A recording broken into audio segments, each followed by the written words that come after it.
Assalamualaikum warahmatullahi wabarakatuh. Di sini kami akan menginformasikan mengenai analisis pasar konsumen.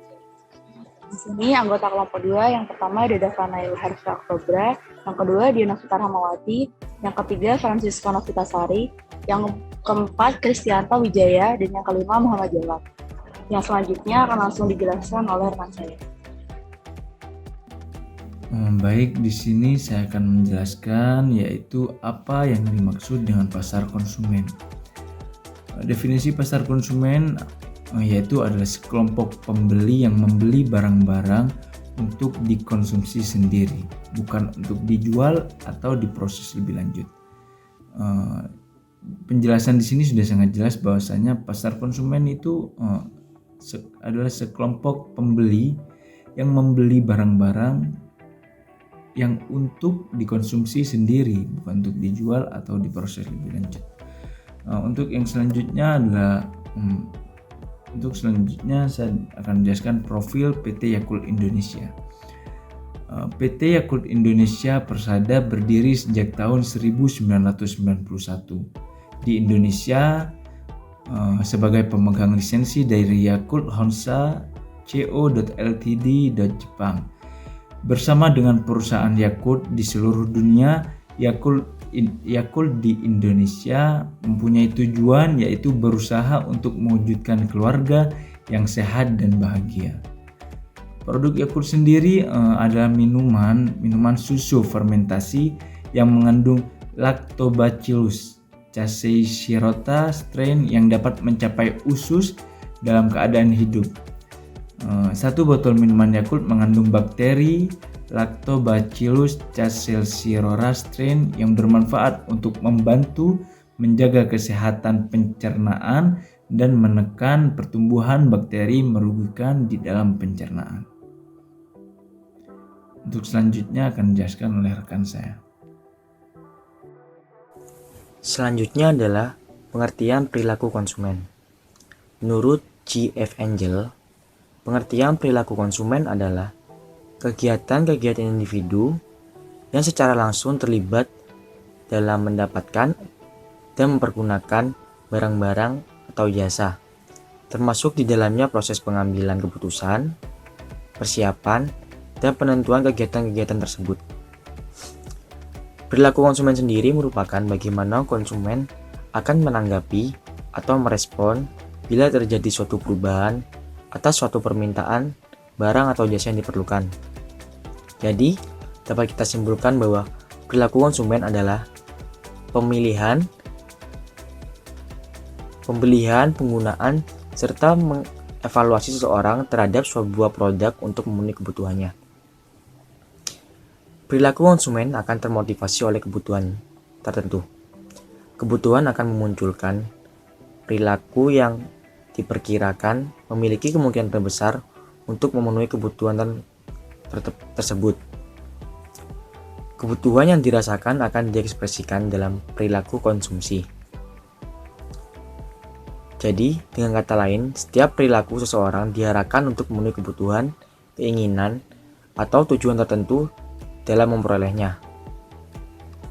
Contoh dari perilaku konsumen ini, misalnya, seseorang membeli barang pokok setiap bulan, maka seseorang itu pasti membeli merek yang sama dengan sebelumnya karena dirasa sudah cocok dengan produk tersebut.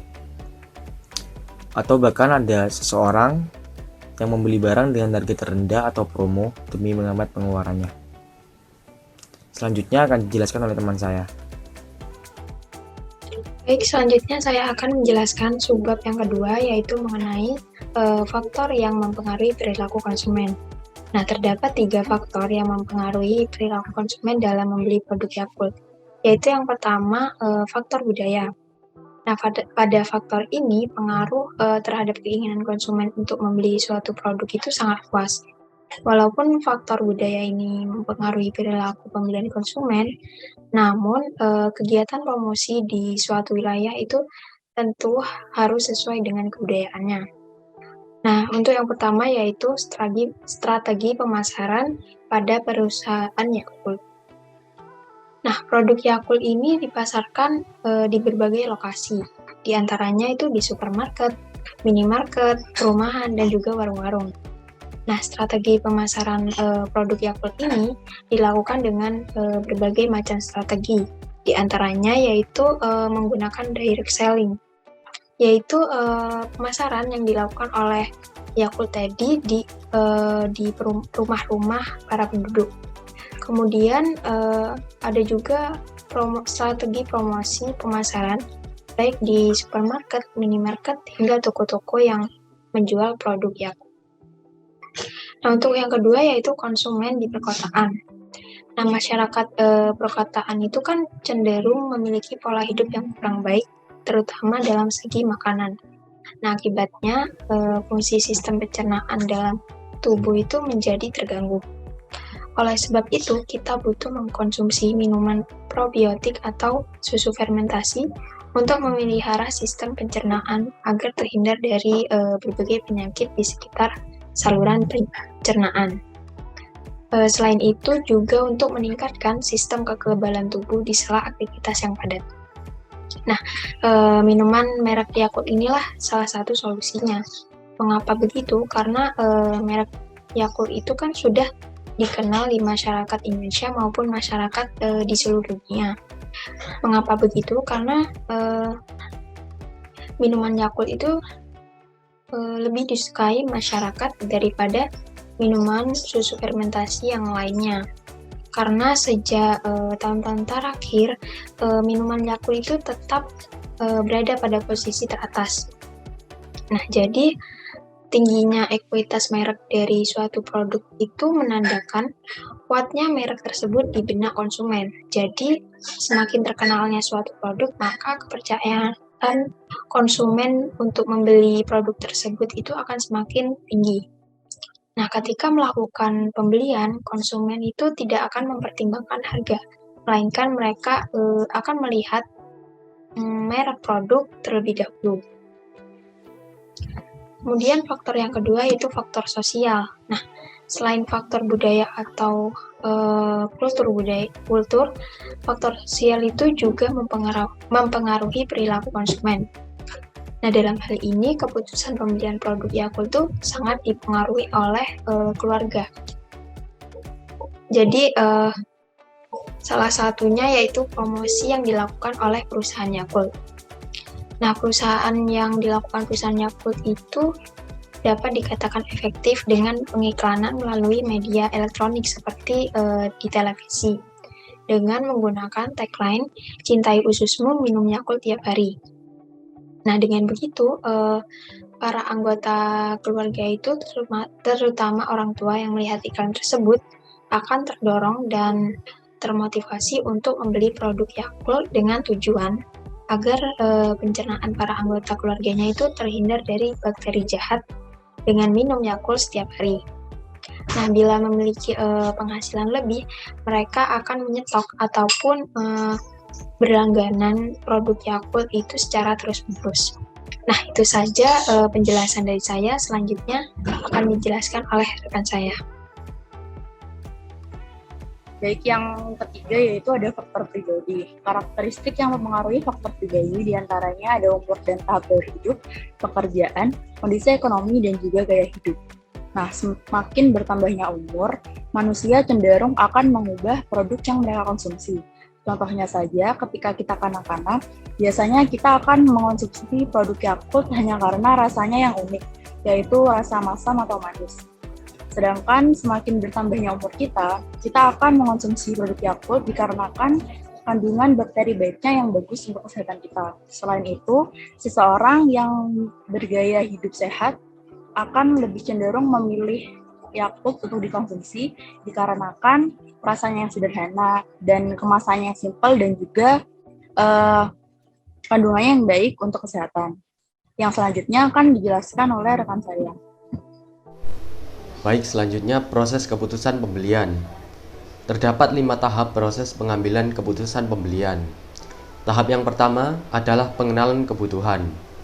Kebutuhan proses pembelian dimulai ketika pembeli mengenali masalah atau kebutuhan.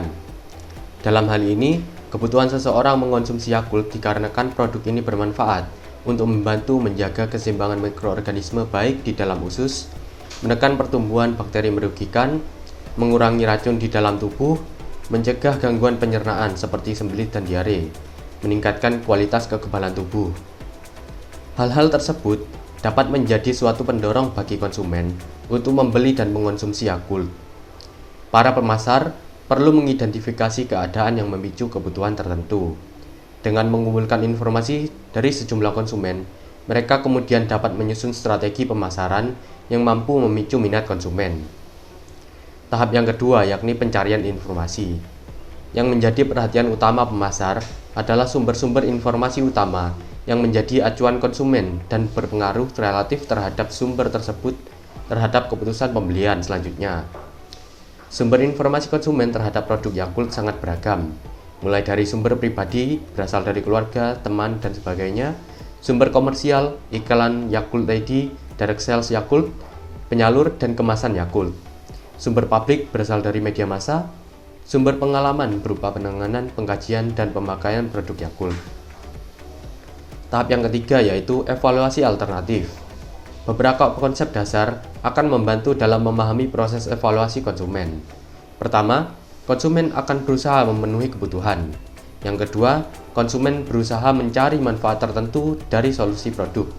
Ketiga, konsumen memandang masing-masing produk sebagai sekumpulan atribut dengan kemampuan yang berbeda-beda dalam memberikan manfaat yang digunakan untuk memuaskan kebutuhan. Atribut yang diminati oleh pembeli berbeda-beda bergantung jenis produknya. Pada produk Yakult, konsumen dihadapkan pada berbagai manfaat Yakult yang sangat baik untuk kesehatan dengan harga yang terjangkau. Tahap yang keempat yaitu keputusan pembelian.